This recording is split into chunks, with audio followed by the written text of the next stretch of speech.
દોસ્તો, દુનિયાભરમાં પાપડ, અથાણા અને મુખવાસની વાત આવે એટલે ગુજરાતીઓ પહેલા યાદ આવે.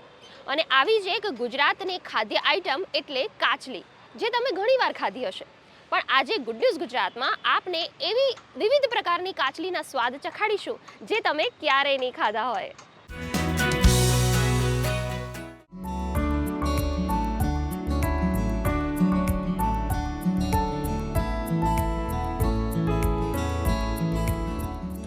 ગુજરાતીઓના ખાવાના શોખનું શું કહેવું? દાળ ભાત હોય કે રોટલી શાક, થાળીમાં હંમેશા કંઈક અટરપટર જોઈએ જ.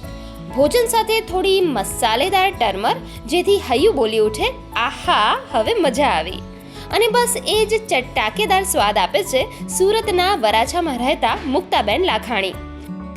હું ને મારું પરિવાર કાચરી બનાવી છે, કાચરી, પાપડ અને અથાણા બનાવી છે.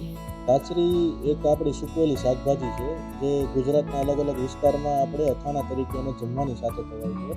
આ કાચરી મારા સાસુ બનાવતા, મારા સાસુ પાસેથી અમે બનાવતા શીખ્યા. અમે બધા સગા સંબંધીને દેતા, પણ એ લોકોએ અમને બધાએ કીધું કે બહુ મસ્ત કાચરી બનાવે છે. એટલે અમે આઈડિયો લીધો કે હવે આપણે વેચાણ ચાલુ કરીએ, કેમ થાય છે, આપણું ચાલે છે કે નથી ચાલતું.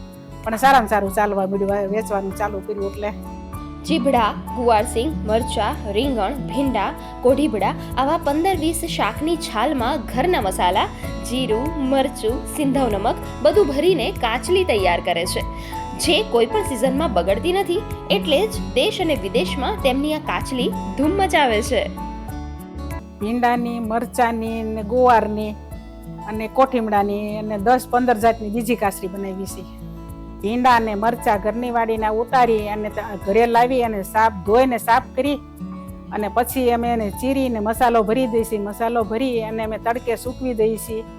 સૂકવા પછી સુકાઈ ગયા પછી કાચરી બની જાય છે. પછી અમે એને પેકિંગ કરી અને સુરત રવાના કરીને ત્યાંથી અમે એક્સપોર્ટ કરીએ છીએ. અમારી કાચરી અંદાજન ઓલ ઓવર વર્લ્ડમાં 5,000 થી 6,000 પરિવારોને અમે અમારો ટેસ્ટ પહોંચાડ્યો છે. આપણે ઓલ ઓવર ઇન્ડિયામાં તો જ્યાં આપણા ગુજરાતી ભાઈઓ રહી છે ત્યાં તો અમે પહોંચાડી જ છે, પણ પરંતુ વિદેશમાં પણ જ્યાં આપણા ગુજરાતી પરિવારો ગયા છે તો આપણને એમને બી પહોંચાડી. સફળતાની આ રેસીપીમાં મા દીકરા બંનેનો સમાન ફાળો છે. મુક્તાબેન કાચલી બનાવે અને દીકરો ધ્રુવ સોશિયલ મીડિયા પર મૂકે અને ગ્રાહકો કહે, આ કાચલી ક્યાં મળશે? નાનકડા ઓરડામાં શરૂ કરેલા ગૃહોદ્યોગ આજે અનેક મહિલાઓ માટે રોજગાર, આત્મવિશ્વાસ અને સ્વાદનું ઘરેલું કેન્દ્ર બન્યું છે. જ્યારે આપણું કાચરી બનાવવાનું પ્રોડક્શનનું કામ ચાલુ હોય ત્યારે ડેઈલી 12 થી 15 મહિલાઓ આપણી ત્યાં આવે છે, આપણા સાથીદાર બને છે આ પ્રોસેસમાં. એવરી 1 month to 2 month લગી તો કન્ટિન્યુ અમારું પ્રોસેસ ચાલે જ છે. કાચરી બિઝનેસને લઈને અમારું એવું મિશન છે કે અમે ખેતીવાડીને લગતા બિઝનેસમાં અમે વેલ્યુ એડિશન કરીએ. જે આપણા ગામડા અને જે વિલેજ વિસ્તાર છે ત્યાં અમે બને એટલું અમારી જેટલી કેપેસિટી બને એટલું અમે રોજગાર ઊભું કરીએ, અમે પણ આગળ વધીએ અને અમારા સાથીદારો પણ આગળ વધે, ખેડૂત મિત્રો પણ આગળ વધે, એવું અમારું મિશન લઈને ચાલીએ. આ કાચલી માત્ર અથાણું નથી, આ છે સફર એવી સ્ત્રીની જે 65 વર્ષની વયે પણ સાબિત કરે છે, આરંભ માટે સમય નહીં, હિંમત જોઈએ. ગુડ ન્યૂઝ ગુજરાત માટે ખ્યાતિ બાજપાઈ જૈન સાથે સુરતથી લોપા દરબારનો રિપોર્ટ.